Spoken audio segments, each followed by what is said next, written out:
এই মিঠাইটা খেলে দোকানের কথা তো ভুলেই যাবেন, বাড়িতেই বানিয়ে খাবেন 10 মিনিটের মধ্যে। এরকম একটা মিঠাই বাড়িতেই ইজিভাবেই কিন্তু বানানো হয়ে যায়। তা দেখে নিন আজকে আমি কিভাবে মিঠাই তৈরি করি। তার জন্য এখানে নিয়ে নিয়েছি দেখুন বেসমের মিঠাইটা হবে। তার জন্য যে কোনো একটা বাটির বা কাপের আপনাদের মাপ করে নিয়ে নিতে হবে, তাহলেই পরবর্তী যে উপকরণগুলো দেবো সেগুলো কিন্তু পারফেক্ট আপনারা মাপ করে দিতে পারবেন। এখানে দিয়ে দিলাম কালারের জন্য হলুদ আর সামান্য একটু লবণ আর একটু বেকিং সোডা। তিনটে উপকরণই আমি ভালো করে শুকনো অবস্থাতেই কিন্তু বেসমের সঙ্গে মাখিয়ে নিতে হবে। এবার ওই বাটির মাপ করে কিন্তু আমি 1 বাটি পুরো জল নিয়ে নিয়েছি। তা সেই জলের মধ্যে আমি হাফ বাটি মতো জলটা দিয়ে দিলাম। প্রথমে ভালো করে মিশিয়ে নেব। আবার ওই যে হাফ বাটিটা ছিল জল, সেই জলটাই কিন্তু পুরোটাই দিয়ে দিলাম। মোটামুটি এখানে 1 বাটি বেসমের মধ্যে 1 বাটি জলই এখানে পুরোপুরি লেগে যাবে। তো এইভাবে একটা যে কোনো বাটি মাপ করে আপনারা যদি নিয়ে নেন বেসনটা, তাহলে কিন্তু পরের রেসিপিগুলো যেগুলো লাগবে উপকরণ সেগুলো কিন্তু পারফেক্ট দেয়া যাবে। এর জন্যই মাপ করে নিতে হবে। দেখুন সমস্ত উপকরণগুলো ভালো করে কিন্তু এখানে বেশ টাইম করে একটু ফাটিয়ে নিতে হবে। যত সুন্দর করে একটা মসৃণ ব্যাটার আপনারা বানাতে পারবেন, ততই কিন্তু সুন্দর যে বোঁদেগুলো তৈরি করা হবে সেই বোঁদেগুলো কিন্তু পারফেক্ট হবে। দেখুন কত সুন্দর এই হয়ে গেছে পুরো। এখন আমি কিছুক্ষণ এইভাবেই কিন্তু ফাটিয়ে যাব। আর এখানেই বলে রাখি, আমার চ্যানেলে যদি নতুন বন্ধু হয়ে থাকেন, তাহলে আমার রেসিপিগুলো যদি আপনাদের ভালো লেগে থাকে, তাহলে অবশ্যই কিন্তু চ্যানেলটাকে সাবস্ক্রাইব করে পাশে থাকা বেল আইকনটিটাকে প্রেস করে রাখবেন, যাতে আমি কোনো নতুন রেসিপি ছাড়ার সঙ্গে সঙ্গে সবার আগে আপনাদের কাছে নোটিফিকেশান চলে যায়। আর কে কোথা থেকে দেখছেন অবশ্যই কিন্তু কমেন্ট করে জানাবেন, না হলে আপনাদের কিন্তু ধন্যবাদ দিতে পারছি না। দেখুন সুন্দরভাবে ব্যাটারটা তৈরি হয়ে গেছে। এবার গ্যাসটাকে অন করে দিয়ে কিছুটা সাদা তেল দিয়ে দিয়েছি কড়াইয়ের মধ্যে। এবার তেলটাকে কিন্তু ভালো করে কিন্তু গরম করে নিতে হবে। তারপরে এরকম ঝাঁঝরি একটা খুন্তির মধ্যে দিয়ে দিলাম, দিয়ে এইভাবেই কিন্তু করে নিতে হবে বোঁদেগুলো। দেখুন সুন্দরভাবে বোঁদেগুলো এক কড়াই হয়ে গেছে। এইভাবে নাড়াচাড়া করে কিন্তু বেশিক্ষণ লাগে না বোঁদেগুলো ভাজতে। দেখুন কত সুন্দরভাবে বোঁদেগুলো ভাজা হয়ে গেছে। তেলটা অবশ্যই কিন্তু ভালো করে গরম করে নেবেন। আর এইভাবেই কিন্তু বোঁদেগুলো হালকা হাতে হালকা আঁচে কিন্তু দিয়ে নেবেন। যখন বোঁদেগুলো দেবেন তখন কিন্তু গ্যাসের ফ্লেমটাকে একটু মিডিয়াম ফ্লেমে রেখে দেবেন, যাতে সুন্দরভাবে বোঁদেগুলো দেওয়া যায়। আর দেখুন যখনই দেওয়ার হয়ে যাবে তখনই কিন্তু এইভাবে তেলে কিন্তু ভেসে উঠবে আর কালারটা পুরোটাই চেঞ্জ হয়ে যাবে। সুন্দরভাবে বেশ কড়া কড়া করে ভেজে নেবেন, তাহলে কিন্তু বোঁদেগুলো সুন্দরভাবে রসটাও প্রবেশ করবে। দেখুন ভাজা হয়ে গেছে, কালার দেখলেই বুঝতে পারবেন। আর এইভাবে ঝাঁঝরি দিয়ে তেলটাকে ছড়িয়ে ছড়িয়ে আমি তুলে নেব। খুবই সহজ একটা রেসিপি, কিন্তু খেতে অসাধারণ সুন্দর লাগে। আর সবেমাত্র নববর্ষ গেল, সামনেই আসছে অক্ষয় তৃতীয়া।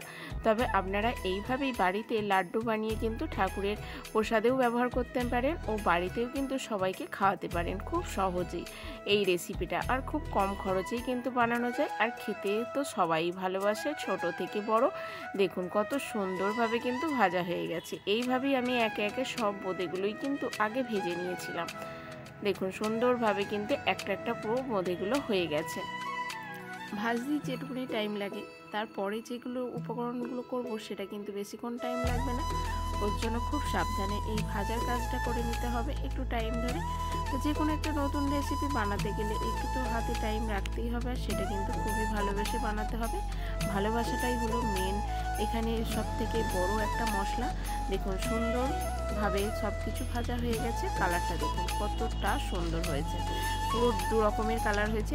একরকম আমি ডিপ করে ভেজেছি, আর একরকম কিন্তু আমি হালকা করে ভেজেছি, যার জন্য দু রকম কালার হয়ে গেছে। এবার যে বাটি করে আমি বেসন নিয়েছিলাম সেই বাটি করেই কিন্তু 1 বাটি আমি চিনি নিয়ে নিলাম, আর ওই বাটির মাপে কিন্তু হাফ বাটির মতো আমি জল নিয়ে নিলাম।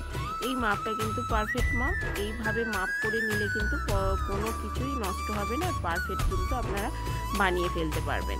এবার সুন্দরভাবে চিনিটা গলিয়ে নেব, সে একটা চিনির সেরা বানিয়ে নেবো একটা আটা আটাভাবে।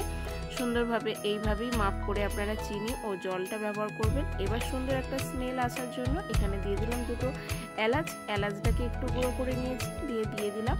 সুন্দরভাবে চিনিটা গলে গেলে এখানে একটা হাফ পাতি লেবুর রস এখানে ব্যবহার করে দিতে হবে, যাতে চিনির যে একটা চ্যাটচেটে ভাবটা সুন্দর আসে। বা ঠান্ডা হয়ে গেলেও যে চিনি দানাটা থাকে সেটা কিন্তু আসবে না। সুন্দরভাবে আপনারা লাড্ডুটা পাকাতে পারবেন। দেখুন সুন্দরভাবে চিনিটা গলে গেছে, এই সময় কিন্তু লেবুর রসটাকে দিয়ে দিতে হবে।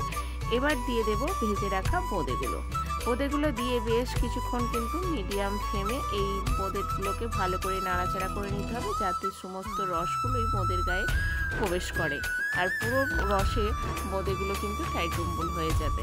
এইভাবেই নাড়াচাড়া করে নিতে হবে। আর এইভাবে যদি দিয়ে রাখেন সেটা কিন্তু বোঁদে হবে, লাড্ডু আকারে শেপ করতে গেলে কিন্তু এইভাবে কড়াইয়ে কিন্তু একটু নাড়াচাড়া করে নিয়ে সমস্ত রসটা কিন্তু শুকিয়ে ফেলতে হবে। তাহলেই কিন্তু আপনারা ঠান্ডা হয়ে গেলে অনায়াসে কিন্তু লাড্ডুর শেপটা দিয়ে দিতে পারবেন। দেখুন এইভাবেই কিন্তু নাড়াচাড়া করে নিচ্ছে। আর আমার এই রেসিপিগুলো আপনাদের কেমন লাগছে অবশ্যই কিন্তু কমেন্ট করে জানাবেন। আপনাদের কমেন্টে আমাকে আরও উৎসাহ দেবেন নতুন কিছু রান্নার রেসিপি আপনাদের সঙ্গে শেয়ার করার জন্য। এবার কিছু কাজু বাদাম আমি একটু ভেঙে গুঁড়িয়ে নিয়েছিলাম, সেটাই কিন্তু এখানে দিয়ে দিলাম। ভালো করে এইভাবে আরও আমি নাড়াচাড়া করব, যাতে সমস্ত যে জিনিসটা শুকিয়ে যায়। দেখুন পুরো শুকিয়ে গেছে। এবার কিন্তু আমি গ্যাসটাকে অফ করে দেবো আর অন্য একটা পাত্রে ঢেলে নেব। আর কিছুক্ষণ একটু ঠান্ডা করে নেব, যাতে হাতে ধরার মতো আর লাড্ডুর শেপটা করে নেওয়া যায়। সেই অনুযায়ী এখানে কিন্তু ঠান্ডাটা করে নিতে হবে। গরম অবস্থায় কিন্তু আপনারা পাকাতে যাবেন না, তাহলে কিন্তু হাতে ছ্যাঁকা লাগতে পারে। দেখুন সুন্দরভাবে কিন্তু একদম ঝরঝরে হয়ে গেছে, রস বলতেই নেই। দেখুন কতটা লোভনীয় হয়েছে। এইভাবে কিন্তু আপনারা বোঁদে বানিয়েও খেতে পারেন। দেখুন কত সহজে এই রেসিপিটা বানানো যায়। এবার অন্য একটা পাত্রে ঢেলে নিচ্ছি, যাতে ঠান্ডা হয়ে যায়। বেশ শুকনো শুকনো হয়ে গেছে। এটা কিন্তু হাতে যখন পাকাবেন তখন কিন্তু বেশ রসালো রসালো ভাব চলে আসবে, কেননা অনেকটাই বোঁদেটা রস টেনে নিয়েছে। দেখুন কিছুক্ষণ পর এবার ঠান্ডা হয়ে গেছে। এইভাবেই কিন্তু হাতের চাপে চাপে আমি লাড্ডুগুলোকে বানিয়ে নেব। বেশ একটু হাতে চাপে মুঠোর মধ্যে নিয়ে এইভাবে চাপ দিতে হবে, তাহলেই কিন্তু গোল শেপ আপনারা আনতে পারবেন। আর এই কাজু বাদামটা দেওয়ার জন্য কিন্তু সুন্দর একটা দেখতেও লাগে, খেতে কিন্তু আরও সুন্দর লাগে। আপনারা এতে কিন্তু কিশমিশও দিতে পারেন, তা আমি কিশমিশটা দিইনি, শুধু কাজু বাদামটাই দিয়েছি। এইভাবেই সব কটা লাড্ডুই কিন্তু বানিয়ে নেব। খুবই একটা সুন্দর রেসিপি, সবাই কিন্তু খেতে ভালোবাসে এই রেসিপিটা। আর বানানো তো আপনারা দেখলেন কত সহজে কিন্তু লাড্ডু এইভাবে কিন্তু বানানো যায়। সামান্য একটু বেসন দিয়ে কিন্তু এত সুন্দর লাড্ডু আপনারা ঘরেই বানিয়ে খেতে পারেন ও খাওয়াতেও পারবেন। দেখুন কতটা লোভনীয় হয়েছে এই লাড্ডুটা। তা আজকের রেসিপি আপনাদের ভালো লাগলে অবশ্যই কিন্তু কমেন্ট করে জানাবেন।